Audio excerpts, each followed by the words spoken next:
লক্ষ্মীপুরে জেলা গ্রাম পুলিশদের বার্ষিক সমাবেশ ও পোশাক বিতরণ অনুষ্ঠিত হয়েছে। সোমবার 11ই আগস্ট সকালে সদর উপজেলা মিলনায়তনে জেলা প্রশাসনের আয়োজনে সমাবেশ অনুষ্ঠিত হয়। এই সময় প্রধান অতিথি হিসেবে উপস্থিত ছিলেন জেলা প্রশাসক রাজীব কুমার সরকার। স্থানীয় সরকারের উপপরিচালক জসিমউদ্দিনের সভাপতিত্বে বিশেষ অতিথি হিসেবে উপস্থিত ছিলেন পুলিশ সুপার মোহাম্মদ আক্তার হোসেন, সদর উপজেলা নির্বাহী কর্মকর্তা জামশেদ আলম রানা। অনুষ্ঠানের প্রধান অতিথি রাজীব কুমার সরকার গ্রাম পুলিশদের শপথ পাঠ করান।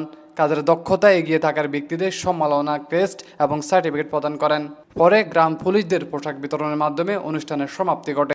আজকে এই যে আমরা সরকারের বিভিন্ন ইউনিটের কথা বলি, আমরা প্রথমে রাজধানী শহরের কথা বলি, তারপরে বিভাগ, তারপরে জেলা, উপজেলা, সর্বনিম্ন বা সবচেয়ে তৃণমূল পর্যায়ে প্রশাসনিক ইউনিট কি, সেটার নাম হচ্ছে ইউনিয়ন, তাই তো?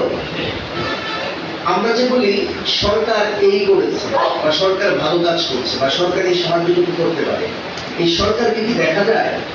সরকার একটি ধারণা কি, কিন্তু কোনো কোনো ব্যক্তি বা গোষ্ঠী সরকারকে প্রতিনিধিত্ব করে, তাই না? এই যে ইউনিয়ন পর্যায়ে সবচেয়ে নিকটবর্তী, সবচেয়ে দৃশ্যমান, সবচেয়ে সুলভ সরকারের প্রতিনিধি হচ্ছেন আপনারা। আপনারা জানেন যে এখন আমরা আমাদের অনেকেই তারা মব ক্রিয়েট করার চেষ্টা করছে বা এমন কোনো কর্মকাণ্ড চেষ্টা করছে যাতে রাষ্ট্র বিব্রত হয়, অথবা এমন কোনো মন্তব্য করার চেষ্টা করছে যাতে বিব্রত হয়। সেই লোকটিকে কিন্তু আমার অনেক সময় নিয়ে বের করতে হচ্ছে যে সে আসলে রাষ্ট্র বিরোধী অনেক কর্মকাণ্ডের সঙ্গে জড়িত। কিন্তু আপনারা কিন্তু আমার মনে হয় আপনাদের এত সময়ের দরকার নেই।